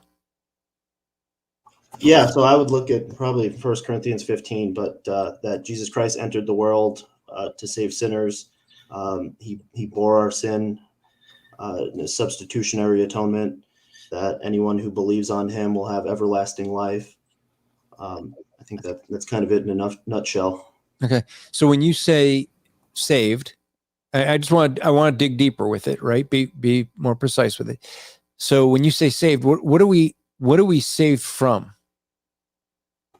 Well, Romans 6:23 says the wages of sin is death. And so I think we're saved from eternal damnation, to which we are otherwise destined without the atoning work of Christ on the cross. Okay. We're also saved from the wrath of God, right? Absolutely. Yeah. So, okay. So that's where we're saved from. So is there anything we could do to get right with God? No, it's a work of God in our hearts. We can't do anything to merit salvation. Christ has already paid for that on the cross, and so we need to believe in him. And I know that there's an interesting distinction as to whether or not belief is a work, which to me I don't think that it is. But you just if you believe in Christ and repent, then you'll be saved. You don't have to do anything apart from that. Yeah, I mean, you presented a gospel message that I would probably argue, if we look at the broad sense of church, probably more than half, I go 60, 70, 80% wouldn't be able to articulate it that well. And you don't believe in Christ. So quite interesting. Let me ask, I mean, what is your interest in studying Christianity? I mean, you're obviously well read, not just in Christianity, but what's your interest with it? Well, I mentioned this last time, and I don't think I fully explicated it, but I like to know what my neighbors believe, but I also see that obviously Christianity is really the heart of Western civilization. I mean, this is the ideology that has led to the world in which we find ourselves, and it has so many implications for our lives and our culture. And by and large, I think most people don't even recognize how detached they are from that. But even while still maintaining many of the commitments that arose from Christian theology. And so I like to get to the bedrock of why we find ourselves where we do, why we believe the things that we do, why we have the commitments that we do. And I think most of that is born of Christian faith, and in particular, the Protestant tradition. So do you believe that, do you believe that when you die, you're going to face God? No, I don't. Okay. Because do you believe that you don't believe God exists, right? Correct. Okay. How would you explain then the creation of the universe, right? If we look at the creation of the universe, there's three ways we could view the creation, right? Like if we take a step back, it's either that the universe always existed, it's eternal, it never had a beginning, or it had a beginning. And so if it had a beginning, we have two other options. Either it created itself, or someone or something created it. Now, I don't know if you could think of a fourth option, but those are the only three I could think of, right? Either it always existed, it created itself, something or someone created it. Yeah, well, and this is something that cosmologists have wrestled with for centuries, but that, the idea goes back to Aristotle with the prime mover. And so it's an old idea, but I've always felt that your explanation of the universe doesn't simplify that problem, because I understand the doctrine of the aseity of God, but it seems to me that a God capable of creating the universe itself would have to have a more complex creator. So I just don't find it satisfactory. You can say maybe God did do it, but then you're not ultimately getting to what the origin of God was. Well, there's got and you already brought up, right? There's got to be an uncaused cause, right? I mean, if you go back at some point, because the universe, I mean, Einstein was able to give the proofs that the universe had a beginning, so it couldn't have always existed. We already talked about laws of logic that, if the universe existed to create itself, it first have to exist. So that violates the law of non-contradiction, right? Because if it doesn't exist, it can't exist to create itself. So, I mean, the only one we're left with is someone or something created it. Yeah, and I don't necessarily dispute that. I don't know enough about cosmology to really opine, but I think you make a compelling case that someone or something did create it. But even so, even if I accept that as true, that by no means would get me to Christianity. It wouldn't get me to monotheism even. I didn't jump there right away. We're just, starting one step at a time, right? I mean, the reason being is, as it says in, Romans 1 and, Psalm 19, when we look at creation, that reveals that there's a creator, right? Because someone did all this. Well, yeah, and John Calvin has called it sensus divinitatis, that we all have a fundamental understanding of the existence of a God. And yeah, Paul says this is something similar in Romans 1 about how all men are made aware of the existence of God. I mean, to me, that's just projecting. I mean, I think, Calvin felt that God was everywhere. Was the Victorian poet Elizabeth Barrett Browning has a line where she says, "Every common bush is afire with God." And so if you come from that perspective, you can find God everywhere. You can find God in nature, but I don't, and I don't see how even doing so necessarily gets you to a Christian belief, and it certainly didn't get Einstein to a Christian belief either. Yeah, well, so let me appeal to your conscience then. When we look at God's law, have you ever broken any of God's law? I mean, have you ever lied or stolen anything? Yeah, I love the Ray Comfort thing. Yeah, absolutely. Okay. So if you're familiar with Ray, right, you know, right, the argument is, okay, if you and I are liars and we're thieves, do you recognize that as being wrong? I don't think lying is necessarily wrong. The common example that's brought up: if you have a Jew in your attic, would you lie to the Nazis about it? But I think it's on a spectrum. I don't think lying itself is intrinsically immoral. Yeah. So I am what's referred to as a non-conforming absolutist when it comes to ethics. What that means is I would say, yes, it is wrong to lie to the but see, now I'm going to appeal to something you brought up earlier. The logical fallacy of the excluded middle, because the argument is that there's only two options.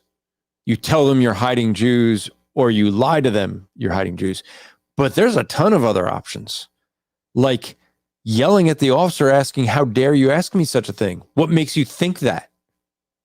But if you're saying that, I mean, it's still only binary whether or not lying is immoral. I'm saying lying is immoral, always. And the reason being is because God's not a liar.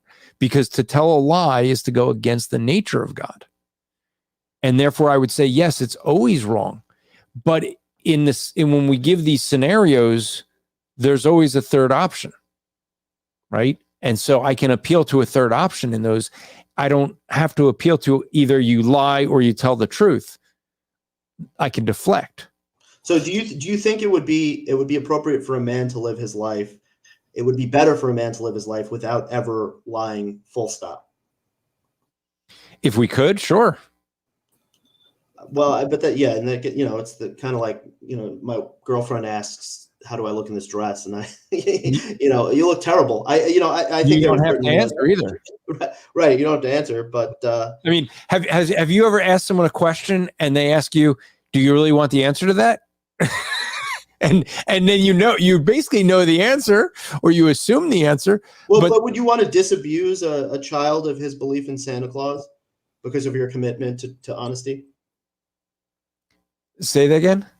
Would you disabuse a child of his belief in Santa Claus because you're so committed to honesty? Yeah, I did that with two of my kids. Okay. Well, but there are other things I'm sure that you... In fact, I got in trouble for doing that with my niece, and her mother's Jewish. So, and she got upset for me saying that the Easter Bunny isn't real. Hold on, you're on mute.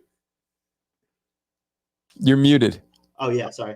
I was gonna say I know where that comes from because growing up as a Jewish kid, I was always resentful that everyone else gets Santa Claus, and so I was eager to tell them all, no, that's not real. Oh yeah, okay. So maybe okay. This is so bad. I got myself in such trouble. I remember, like kindergarten, maybe it was like kindergarten, first grade, something like that. It was right before Christmas, and I remember this girl, we're sitting in line waiting to get lunch, and she's like saying how excited she is, Santa's gonna come, and I'm like, there's no such thing as Santa Claus. And she's like, yes, he comes. I put cookies out and he eats them and he brings me presents. And I literally, I don't know why I said it, but I just go, it's your parents. They're lying to you. And so she went home, and I guess she told her parents that, the student in school, said this. Next day, I see her first thing in the morning in homeroom, and she's crying, and she's like so upset with me. And I'm like, what did I do? And she goes, I talked to my parents about what you said, and you were right. They were lying to me. I decided right then and there I wasn't lying to my kids. Yeah, well, I can respect that. But okay, so do you think with lying being immoral, do you think a father, a Christian father, not you, but another one, telling his children that Santa Claus isn't real, or Santa Claus is real, playing into that, is that immoral? Yeah. So I think there is we have to be careful when we say of it, when we speak of lying. There are things where, you throw a surprise for people, right? Is it lying? Is it deceiving when you're pretending? Yeah, it is. And some people will justify and say, well, it's for a good cause. But now the question is, how do you define a good cause? right? So some people will say, well, you're telling the kids about Santa Claus. It's not to harm them. It's not to protect us, because much of what we think about when we speak of lying is those things we say to protect our pride, right? Telling your kid about Santa Claus isn't protecting my pride. It's really what it's doing, trying to give your children this feeling of that you had growing up, right? It's like when I became a Christian, I'd have all these Christians that tell me I needed a Christmas tree. And I always said the same thing. If you can give me a reason why I need a Christmas tree other than the fact that you grew up with one, I'll get one. And no one has ever been able to answer that question. And my response usually is, well, I think you need to have a menorah and do 8 days of lighting candles and singing in Hebrew. That's the reality, is like what's nostalgic to me may not be nostalgic to you. Right. Well, and even that's true with, my example of my girlfriend asks if she looks good in the dress. And I don't want to say, well, it looks like you could lose a few pounds. That's also not a protection of pride. No, it's you're trying, it is in the sense you're trying to, you don't want her to think bad of you. Right. So it is a protection of self. So you're muted again. Yeah, but no, I'm a lawyer, so I get paid to lie. So that's how some people would characterize it. But yeah, no, I mean, and it is not a morally binary issue. I mean, like you said, you can present things in a selective way. The question is, omission lying is presenting things. I would say omission is lying. I would say half truths. Because what's the goal? You're doing that for the purpose of deceiving. I remember there was a guy, he said things, and everything he said individually was true. He just shifted time, like the timelines of things. Like he says this and then takes something that happened years later and puts them together as if they were the same event. That's deceiving, right? What's the purpose? The purpose is to deceive. So, what is it that I just see that Drew highlighted from it's from Christoph? Tell them about the real Saint Nick slapping heretics. Yeah, we can. Chris, cracks me up. Okay, kids, you're 4 or 5 years old. Let's sit down and talk about the real Saint Nicholas. Son tells me they're not going to be as interested in that story, Chris. So that, and the reason that the appeal to the conscience is we started off about morality, and we know that there's evil, but if there is no God and we're just a bag of chemical reactions, where does evil come from then? Well, I think evil is kind of a loaded term that I think comes with theological baggage. But I take it as meaning something not conducive to human flourishing. When you end someone's life, that's not conducive to human flourishing. I think that's pretty self-evidently evil. I was telling Drew before. Hold on. Let's examine that. So, do you think, go back to 1936? If you could have killed Hitler, would that have caused human flourishing? Yeah. I mean, you could ask the hypothetical, would I have done that? Yeah, I probably would have. We don't know what would have happened. How would you have done it? The idea being is when we speak of human flourishing, we don't know we don't know the future. Right? So saying, well, killing someone prevents human flourishing. Well, if you had killed Hitler, there would have been, 11 million people that would have lived longer. Right? Yeah, well, and this is why I'm not a consequentialist in my ethics, because I think exactly what you're saying, that you can only determine the righteousness of an action by looking at its effects in retrospect. That tells you nothing about what to do in the future. If I go out on the street and kill a random person, I could say, well, he was gonna be a serial killer in 10 years. No one would buy that. So obviously, when you use the hypothetical about going back in time, I mean, that's a little bit loaded, because you're imagining that you already know what the consequences are going to be. Well, even if you didn't, right? So there were 3 attempts on Hitler's life, and had any of them succeeded, then there would have been more human flourishing of some people. Well, maybe not. I mean, who would have replaced them? We don't know. Yeah. So that's the thing, is that's why if you have to have sort of a deontological commitment to certain principles, because you don't know what the future holds. But one of those principles, I think, has to be, avoiding suffering, avoiding the unwarranted termination of human life. Well, let me ask you this. Is the act of rape always wrong? Yes. Okay. What makes it wrong? It's a violation of bodily autonomy. Okay.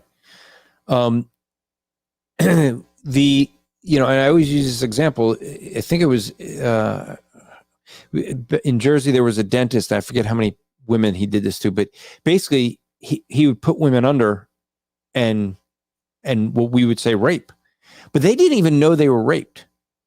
And the interesting thing is, one woman who, she was pregnant, she realized, she did the figuring out. She didn't believe that she was, miraculous birth there. She figured it had to have been this dentist because that's the only time she was unconscious. And so she got a paternity test. Yep, that's right. He's the father. And then afterwards, other women came forward and started getting paternity tests.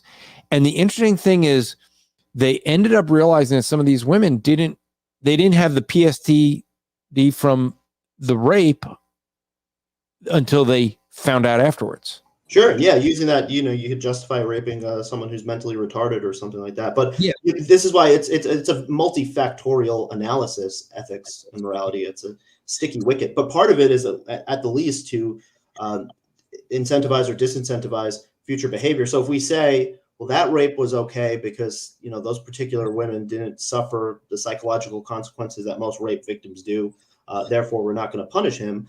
We also have to look at how that's going to affect behavior going forward. And we have to categorically condemn certain actions, irrespective of whether or not they diverge from the standard. I mean, there was that famous incident of a cannibal in Germany 20 years ago who found a man online who wanted to be killed and eaten, and the man obliged him, and he murdered him, and he actually had him sign a consent form and killed him and ate him, and he's still incarcerated, as he should be. Because he didn't violate that man's will. That man was perfectly willing to participate. But there are other reasons that we have for punishing someone like that, and there are other social incentives that we apply. That's why I asked the act itself, right? I'm not asking the results of it. Well, there's a concept in law. It's called malum in se versus malum prohibitum. So there are two kinds of laws. Malum prohibitum, meaning it's bad because it's prohibited, versus it's intrinsically bad. So not paying my taxes is not malum in se, it's malum prohibitum, but rape would be malum in se. So we recognize that there are certain offenses that violate human dignity, that are intrinsically disordered. And there are other things that are wrong just because they're prohibited. And so there is a distinction there, even in law, apart from. But see, when we say it's always wrong, that's an absolute. And so if there has to be an absolute standard, then that's the point of it, right? Because I can answer and say it's because God's not a rapist that rape is wrong, the act of rape. And so we need an absolute standard. And so the reason I'm trying to get to that is the idea that you and I both, even if you don't want to recognize it, we both know that there's right and wrong, but that's an immaterial thing. So we have to have an immaterial and an absolute and a universal standard, and it's got to come from some thing or person or mind that is those three things, right? Well, I want to get back to something you said there, because if you're using your touchstone is what would God do, and that's, I realize that's not exactly what you're saying, but you say rape is wrong because God's not a rapist. I don't want to get too personal, Andrew, but I know you're probably sexually attracted to your wife. God is not sexually attracted to any women. So is it wrong for that? Because that's not a reflection of God. It's the issue is it going against God's nature? And so if God created us to be married, or he instituted marriage and instituted sexual relations within marriage, then that is within what he has prescribed, right? that's in accords with his nature because he created it for that. Now, when we have sex outside of marriage, that is against what he said, what he has prescribed. Even though, yeah, he doesn't get married and he doesn't have sexual relations, but he's prescribed what is within his nature, right? He's the source of absolute right and wrong. And so there's and there's going to be some things that we get from the nature God, something like this. Now we're going to get from this would be where we get it, as you said, from the Bible. There's things where it's not directly to his nature as much as it is what he is prescribed from his nature. So it's not, in this sense with rape, he's not a rapist. So he's not a liar. That's what makes those wrong. But then there's things that he's going to prescribe, and I'm going to say things that it would be wrong for the nation of Israel at the time in the Old Testament to do things that we could do today, such as eating kosher. Eat what we eat and all the holiness laws, the kosher laws. I would say that now that they were there to keep Israel separate from the other nations. Once the Messiah has come, that the need for that law is no longer there. And if it's not there, now that prescription changes. Does that mean God's nature changed? No. It's that there are cases where he gives a covenant relationship for a group of people. And there's universal laws. Thou shalt not steal, thou shalt not lie, thou shalt not murder. Those are universal. Those are for all people, all times. But then there's laws that were given to the nation of Israel, to the church, and it's specific to those groups. And so you're going to have things like that. Right. Yeah. And the scriptures say God doesn't change. Although I think you would probably agree that the God's behavior in the New Testament is a little bit different than that of the Old Testament.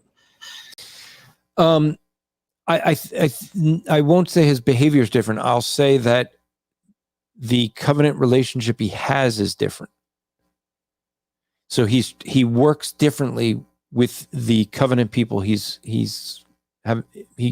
enters into covenant with. So, for example, in the Old Testament, the Holy Spirit would not indwell everybody, but yet Ezekiel 36 would say that is what the new covenant is looking forward to, and what we'd see in the New Testament, Holy Spirit indwells the believer.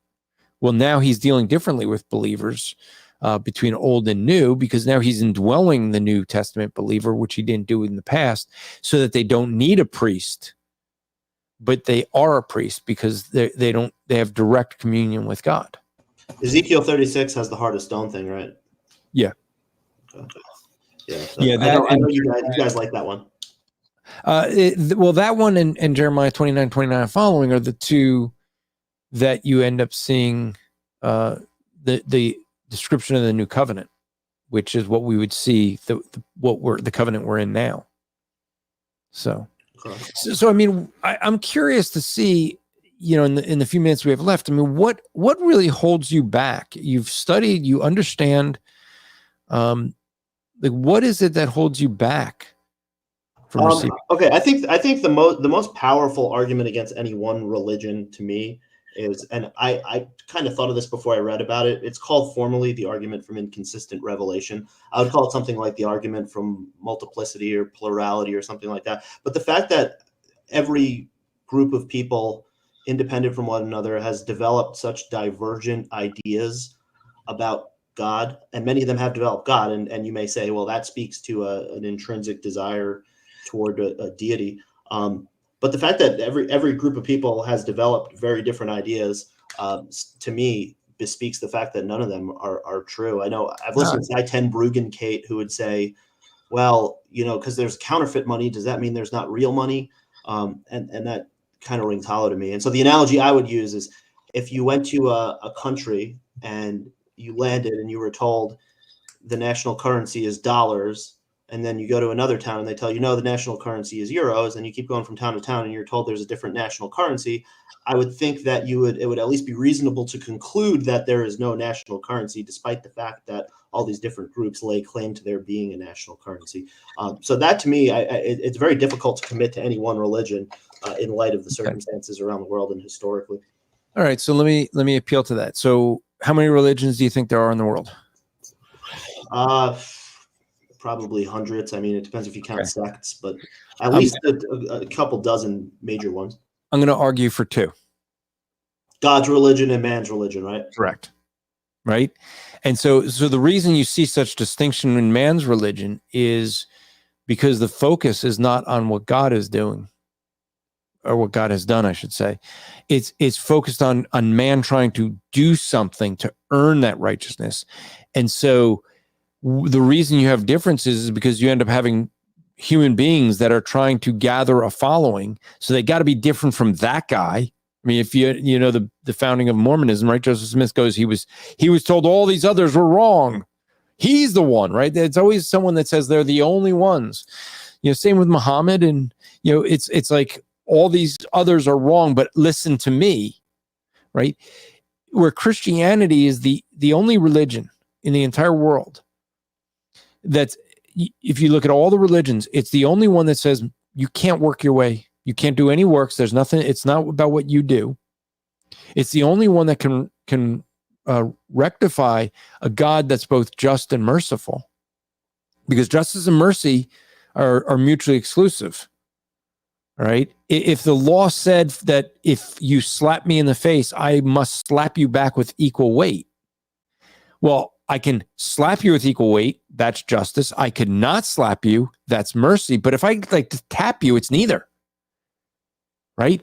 And so it's only because in Christianity, and it's based on a person, Jesus Christ, him being fully God and fully man. As fully God, he can pay an eternal fine for all people. Because his nature is eternal. You see, it's based on who he is. This is what makes Christianity unique from every world religion.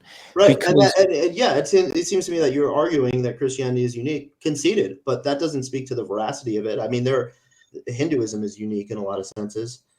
Judaism is unique. But not in the most important one. How do we get right with God? Well, and I don't know enough about the other theological traditions necessarily, but I don't think that's a question that is unaddressed by every other religion in the world. Oh, no, they are all addressed. And that's the whole thing. They're all addressed with that we do things to earn God's righteousness, right? Catholicism will say it's faith plus works. Rabbinic Judaism, the Judaism we know of today, it's doing Torah. Islam will say do one good deed counts for 10 bad deeds. I mean, every one of them, even Hinduism, Buddhism, the things you do in this life going to affect the next life. It's all about works, which is why they're all a system of morality, where Christianity is based on it, that because Jesus Christ, God himself, came to earth and died on a cross, paid the fine that we owe. The justice is served because the full weight is paid. And if that full weight is eternity, well, only an eternal being can pay that. But now that it's paid, now he can offer mercy. And so it's the only religion that can resolve that because of who Jesus is. It's the only one that says that humans can't do anything. We can't earn it. And I mean, one thing we know about people, we're always going to praise ourselves. Like that's how we could tell the difference between a divine and a man-made religion. But you're kind of begging the question there, because you're saying that, well, Christianity doesn't require us to do anything, and that proves it's God. But I don't know but I mean, from my perspective as an outsider, why maybe that is what God wants. Maybe God does want us to do things. I mean, that certainly seems reasonable. But doesn't it bother you to think that if Andrew Rappaport were born centuries earlier in another place, you would never have arrived at these conclusions? I mean, doesn't that give you pause to think that maybe this is at least in part influenced by my cultural milieu? No. And you should know that. I mean, my cultural milieu is, I mean, I knew that when I became a Christian, my parents I'd be dead to them. And when they did find out 2 years later, I mean, I hid it from them, but when they found out, they did go casket shopping. So my culture, I was raised where everybody I knew was Jewish. I mean, I was in Hebrew school all week, and all my friends were Jewish. I knew nothing about Christ, nor did I want to. I mean, to me, Jesus Christ was Hitler's God. But you still grew up in the United States. Yeah. You grew up in a Christian country. I mean, if you had grown up in well, many would argue with that. They would say it's not a Christian country. I would say it was based on Christian Judeo values, but I think the issue is that I wasn't knowledgeable on who Christ was, and I was raised having a hatred for Christ. So I wouldn't say that it's because I was raised I was raised somewhere else. But to your question that you did ask me, it humbles me to think that God would save me. It humbles me to think, like the psalmist says, "What is man that you're mindful of him?" It humbles me that he'd have anything to do with me, because I don't deserve it. And I do respect that about you, but I would suggest that you, and I think you would have to agree with this, that you are exceptional in that sense, is that most people maintain the religion of their fathers, probably an overwhelming majority of people.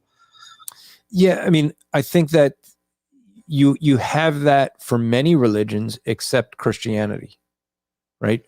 Christianity is the one where you see the most people that would walk away.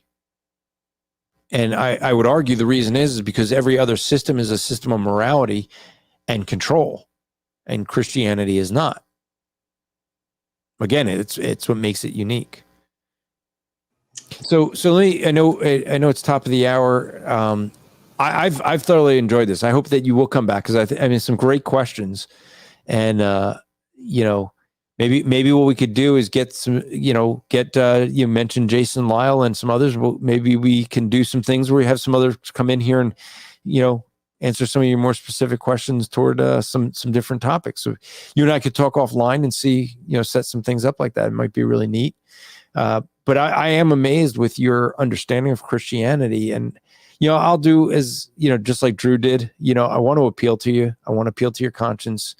I would be remiss if I didn't challenge you to consider, where you spend eternity, because it is the most important decision we make on life. We know we're going to die one day, but what we do with Christ is everything. And, I don't know, I know you're from a Jewish background. I don't know how religious you were growing up, but, so I know for some it's very offensive, but I don't think it would be for you. You have a very good understanding of Christianity. You obviously read quite a bit on Christianity and on other areas. And so first off, I commend you.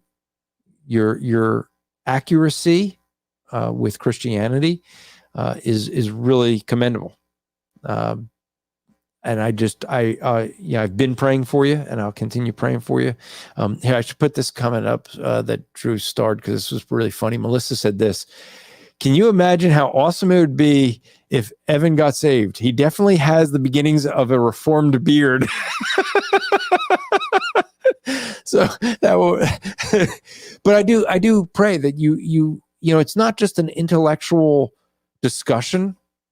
I mean, my interest in it is answering your questions, but ultimately it's not an evidence issue that you have. It's a sin issue. It's sin that holds us back from getting right with God. And so, and as we said, right, God's got to work through you in that, but I pray that he does. And I pray that you think about, really meditate on where you'd spend eternity, and the fact that you and I both break God's law. I mean, you're maybe more moral than me, but it doesn't change the fact that we both broke God's law.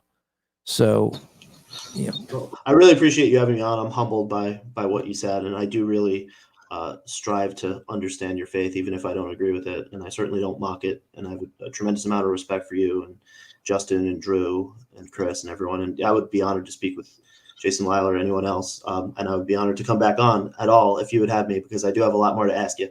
Yeah, no, we could. I mean, we could definitely do that. And so, we could talk offline and in email and all, but I do, I think for the audience, understand that this is,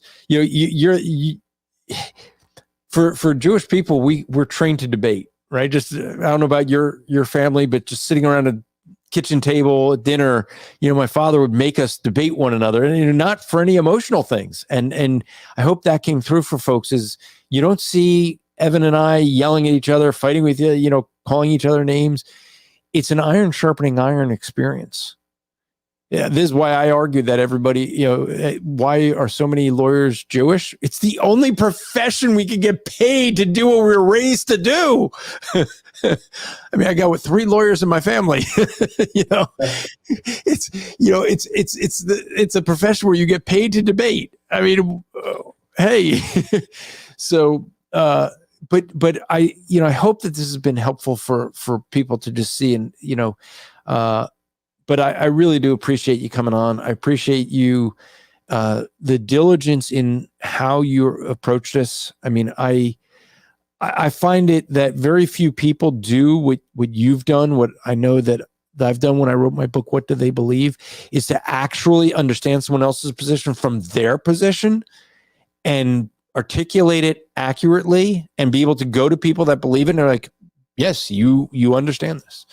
And so we'd love to have you back on, and we could definitely talk about trying to get some other folks to answer some questions you have, and because I think it's good. I hope it's been helpful for folks.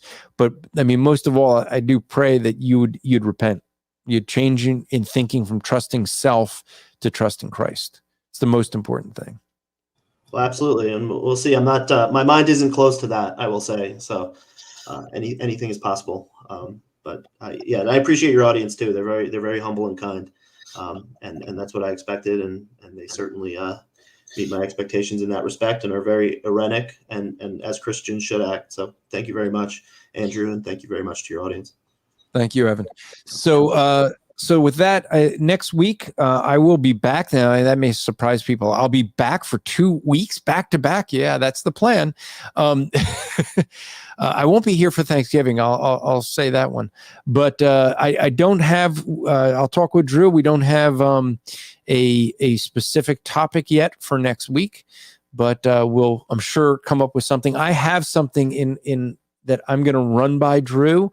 I think I found a 30-minute video someone sent me, and I think after I send it to Drew, I have a feeling we'll discuss it. It had to do with the topic of the cessation of gifts, or maybe continuation of gifts, but I will see. I think that if I send this to Drew, Drew's backstage, so he's not on camera, but he's probably like going, "Oh no, what's Andrew going to send me?"